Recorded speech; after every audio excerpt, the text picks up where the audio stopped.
Yoya masu ya limana ya kajita maratu na ganya kenya kawaka ko ron mada ko na ramad sana ragaw wala sani bari hefa kam nubultan naga nubultani sanjan wala sani de fil laka kamutan salamullahi alaikum wa rahmatullahi wa barakatuh ashabar kafune nuru qaribu ana dufu barkab sabo mi da kai sanu ega waaqa beetiya ras naato saatiin arjummaa saatiin fuulii dachaasoo keenya galanni isaa baay'atu maqaan isaa haa ulfaatu jenna alhamdulillahi rabbil aalamiin eegaa waaqa qubateenya nu balleessi waan dubbannu nu miidhagsii marii teenya nu eebbisii xumura keenyallee waaqa nu tolchinna sagantaa teenya taarratti waan adda addaa hedduu qabannee dhufnee jirra yaa gadaa sikkoo fi mandoodha guutaa laangalotti gaggeeffamaa ture fiiddoo biratti illee labsii hedduu murteeffachuudhaan murteeffillee labsuudhaan gaa xumuramee jira baga gaa hoffalaa jennaani baga nagaan dheeyxanii nagaan galtanii nagaan illee sanaa galchu jennaani qabxii ittaan tullee akkumattillee bu'ursaa amma kan maccaatu lama hundeessee Dr. Moggaa Firiisaadha du'aan addunyaa tanarraa boqotanii sanillee gaa gaddanu dhagaamee ibsanna itti aansuudhaan abbaa Tsahayyeedha abbaa Tsahayyee abbaa akkam jedha abbooy Aadam Faaraa dhimma baajata direedha warratti gaa 2017 irratti mari'achuudhaaf marii guddaa gaggeessanii sanis irraa haasofna kan biraatti gaa waraanni shaabiyaanis waraan haaree eebbiftee TPLF illee eebbiftee jirti akkasitti gaa yeroo harkanne oduulee afran kan walitti qabnee isanii xinxaluudhaaf yaaliin goona sandura ka'a waaqa qubateenya nu balleessii waan dubbannu nu miidhagsii jenne bokkam xumura kan illee waaqa nu haa tolchu akkanumatti illee kan gamna nu haa godhu gamna beetee gamna gadaa ifillee waggaa deebifatee keessatti illee hawaane fi mari'atee fakkeessuu fi radibaa alatti beekadhu rakkoo Oromoodhaa ta'uundeedhaa irra xeeffeeffatee mala dhawtullee rabbi nu haa godhu waan mari'atee illee murteeffatee warra beetee dhaga'u qofaa miti hojiirra dhugoonfatee hojiirra oolfatullee nu haa godhu. Egaa sagantaa keenya kan duraa beetee gadda obboleessa keenya abbaa keenya Dr. Moggaa beetee Firiisaadha warra hambaa qabsoota nyaata kalee isaadhaati jechuudha warra gaaddisaa maccaatu lamaadha nu utubanii warra qeeroo ganamaa jechuun ni dandeenya jechuudha gaa duutiin ooltu hoggaa umrii isaanii hoggaa 97 irratti addunyaa tanarraa du'aan boqotanii jiranii deeqaa tokkoof yaadannoo isaanii goonee gara sagantaa keenya kan itti aantu dabarra.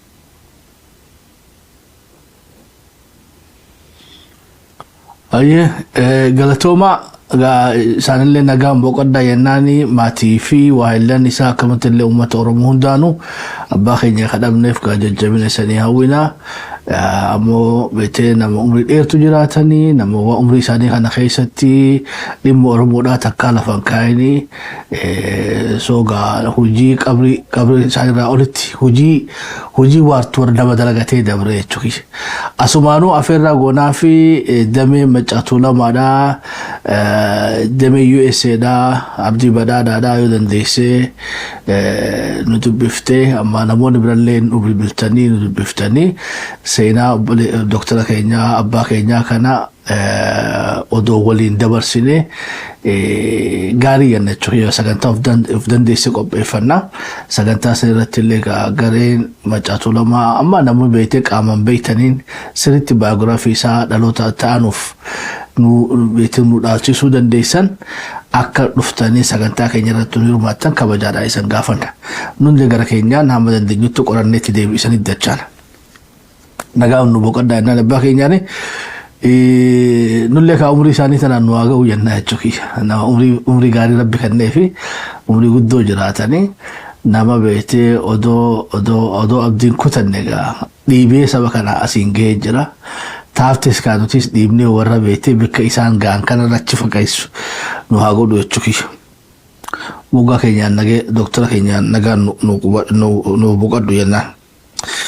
Gara qabxii lammaffaarratti ogaa dachaanee yaan gadaa sikkoo fi maddoodhaa guutaa laangaanoodhaa daddacha laangaanoo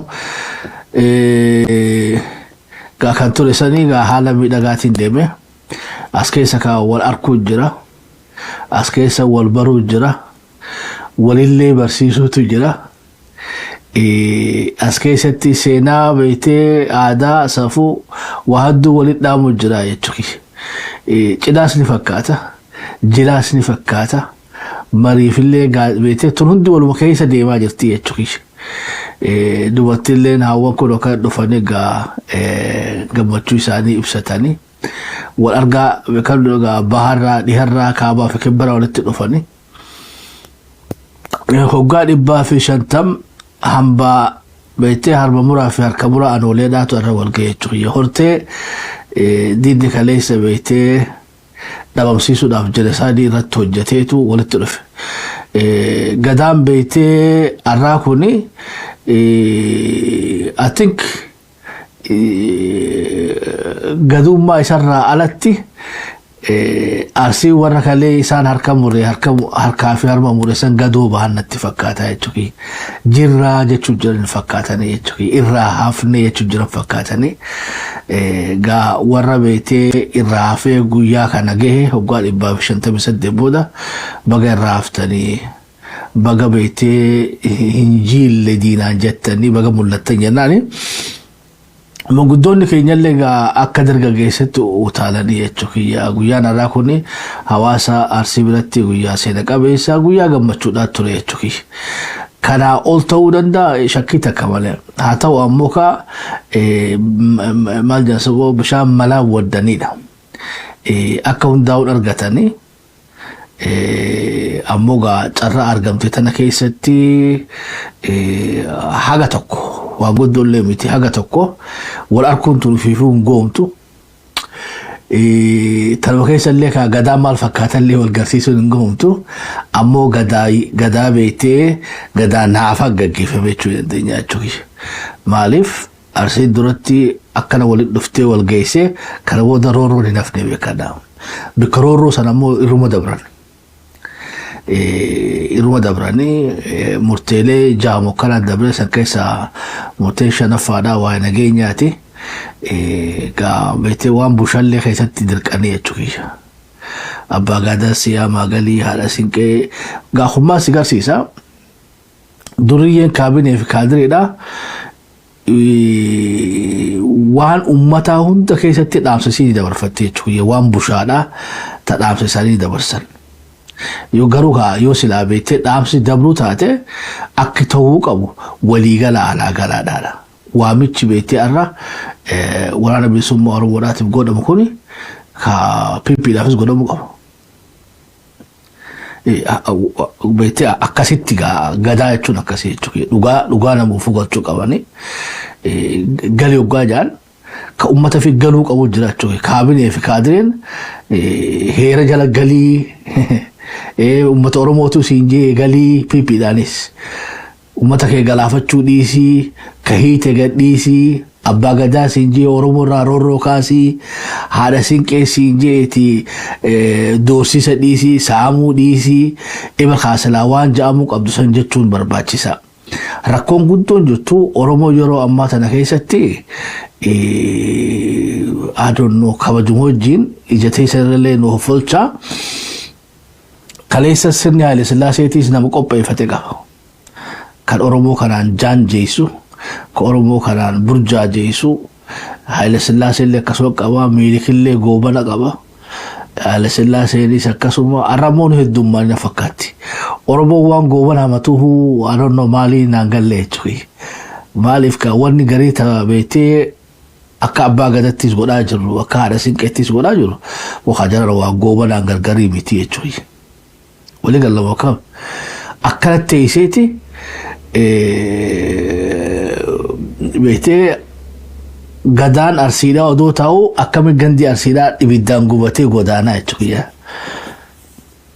gaara diishoo san keessaa sanaatirraa rooroo san wayii irraa dhaabbattee jechuudha akkamitti arsiin hagana geessu waliin dhaabbattee ilmi arsii tokko ajjeefamee booyii magaalaa keessa booyii keessatti darbanii jechuudha so Oromoon hoggaa akka gadaa waliin dhufte sagalee tanaafis kan nu qabanii jechuudha mee shabboo dhageessi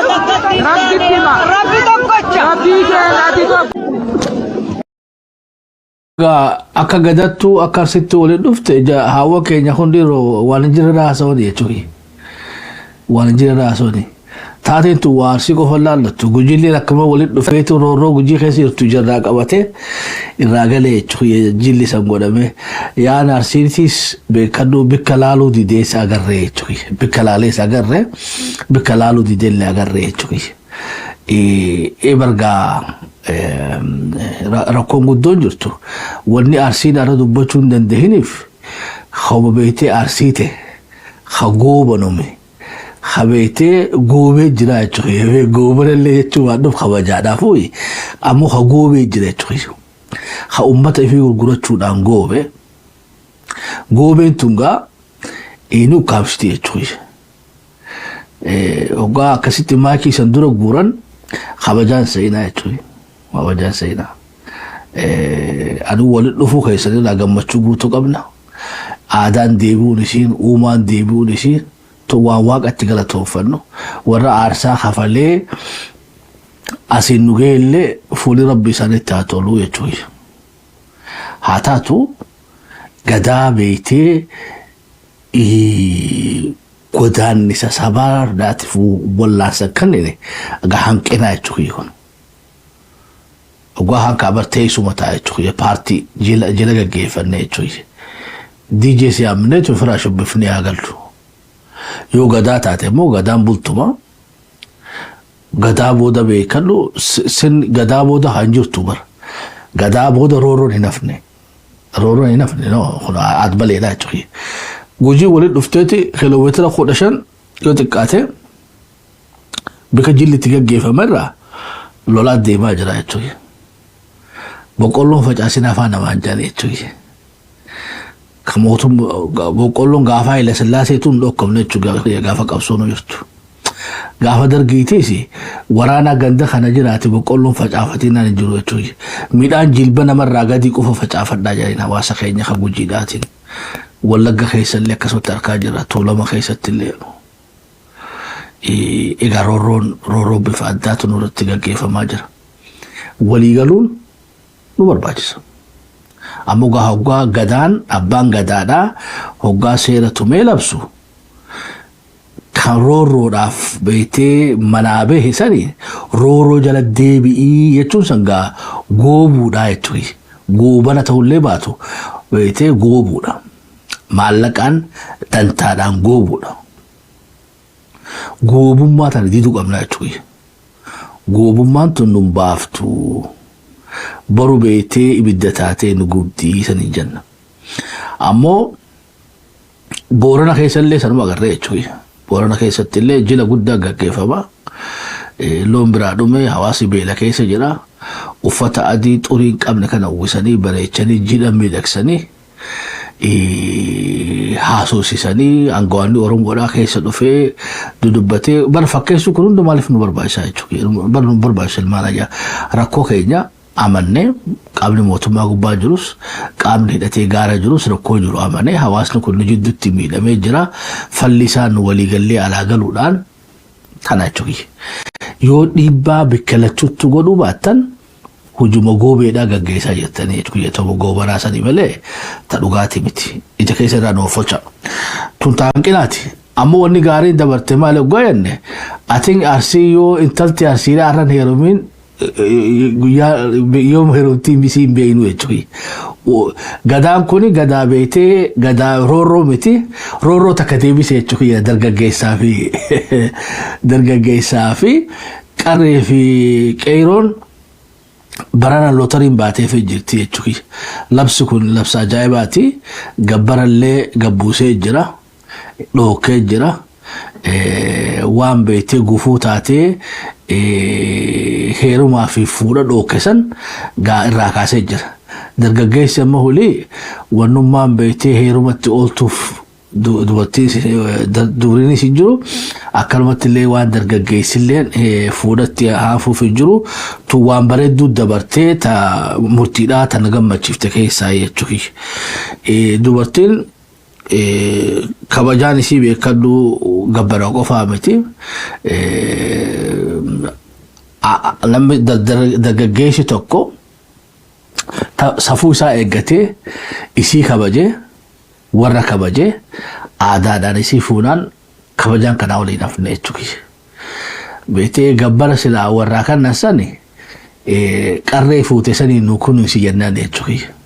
Egaa dargaggeessi amma waan himattu hin qabdu.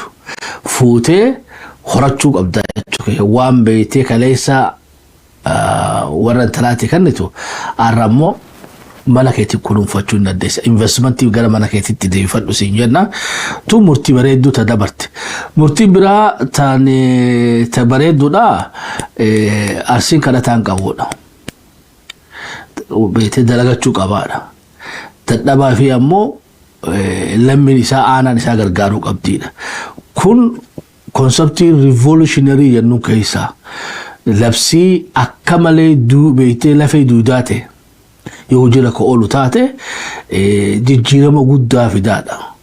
Arsii waa sadii firaa dhokkinaa waan guddoodha jechuudha. Tokko waan gara soshaalii heerumaa fi fuudha sirreeffattanii bareedaa galatooma gara ikonomiidhaatiin wal kunuunsuu kabeetee ka qotatuutii fi ka oomishuu fi gurgura keessatti wal qabattanii magaalaa uummattanii diinagdeedhaaf guddisuu. Daldala beetee kabirarraa dhufanii san harkaa saamaa jiran kana yoo ka deebifattan taate namni arsii ta'e kadhachuun qabuun murtii jabduudha. Hojiirrallee akka oolu ni barbaannaa jechuudha. Kun bareeda. Oromoo hundaafullee fakkii bareedduudha jechuudha. Kan biraa hattuu irratti illee seera baafattanii jirtanii sanis waan jabdu. Korrupshinni hattummaan tun mootummaarraa dhaabbachuu qabdi. Warra mootummaa keessa jiru kawaa hatu kana achirraa jalqabee ilaa beektee duriyyee magaalaa keessa hawaasa keenya saamtullee baadiyyaa keessa hawaasa keenya saamtullee daandii irratti baatee midhaan konkolaataa buufatullee kun hundinuu aadmaleedha. Kanaas jiru oolfachuu jechuun kunis ifiifuu revolutionary jechuudha. Warraaqsaa jabaadha. Warraaqsa diinagdee jennee ilaallaa. Kan biraa waa'ee baqaa kanallee odoo maxxansitanii raasooftanii gaariin fakkaata. Atiin karaa baaletti wanni an dhagee keessaa dargaggeessi amma booda garaa Liibiyaatiin deemu maatiin akka maallaqa hin ergineedha. Because maatiin manaa fi waan qabu gurguratee ergee akkasumaanuu deebi'ee ijoollee isa ajjeesanidha. I think Argeen Arsiin Jimmaa fi Walloo ijoollee teessan baqarraa oolcha. Ta'ammoo gaa labsii tana cabsitee deemte lubbuu fi firdii fitti goote firraa waan irraa rakkattaniif hin jiru jechuudha. Waan irraa beeytee horii keessan baaftanii inninis achitti du'ee isaanis biyya keessatti itti hiyyoomtan hin jirtu. Kasaaraan hamtuu fi guddoon tana. Argaa labsiin gadaan beeytee yaa gadaa sikkoo fi mandoodhaa kan beeytee guta daddacha laangaanoodhaa yoo kana murteeyse hujirra oolfatee rabbiin fadhe dubbii baqaatanillee baqachuu tanillee jabeessaati hujirra oolfadha waan gaarii jenna. Sogaa jahaan murtii godhamteerraa takkittiin ammoo beeytee ta sodaati jenna jechuudha. Tan nageenyaa tayyattisani nageenyaa deeroo haa ka ari'usaniis naman aranii naman hidhinii naman ajjeesinii kahiite gadhiisii ateen abbootiin gadaa talaatu irra seenaadha jechuudha. Gootummaa tan rabbiin isa isan keessaa geessee hin beeku jechuudha. Ebar khaleessa lubaan malee qubaan hin bullu jettee dhiyetti dhumte jechuudha. Isanii gabaasaa deemnaa iftaan yoo haalli hanjaa'ee maybe dubbii roorroo kaabineetaa fi kaadireen aanaalee fi godinaalee Oromiyaa keessa gaggeessaa jiran gabaasaa isaniif galchinaa. Hospitaal Burqallee itti fufnaa. Waliigala gaa waltajjiin bana rakkoon anniyya qofa keessa jirti isaanii jechaa hin jiru. Bikka biraas jirtii ugaa ittiin kaakota. Egaa itti hunda taanee gabaasuu hin dandeenyu. Hawaasni keenya ka Jimmaadhaa. Hawaasni keenya ka Wallaggaa, hawaasni keenya ka Iluu Abbaa Booraa, hawaasni keenya warri Matakkal, warri Dharraadhaa, Tuulamni, Wallo, Arsiin, Gujiin, Booranni, Gabraan, Garriin, Ormaan, Everendilee fi Burjii fi Saahoyyeenuu nuti beektee waltajjiin teenya namuuf hubanaadha. Efe warri Chaaduu, warri Maaliidhaatu, warri Niijar, warri Hawsaadha, warri beektee Fulaaniidha waltajjiin teenya banaa. Gaa dhuftanii carraa isanii kan namti kana fayyadamuun teessanii wanni dhiyootan hunda waa'ee burqaratti deebi'aa jiruuf hawaasa anniyyaatu dammaqe. Carraa isaa kan namti fayyadamaa jira. Seenaa isaa himachaa jira. Weeldan jennaan jechuudha. Isanis kottaa falmadha.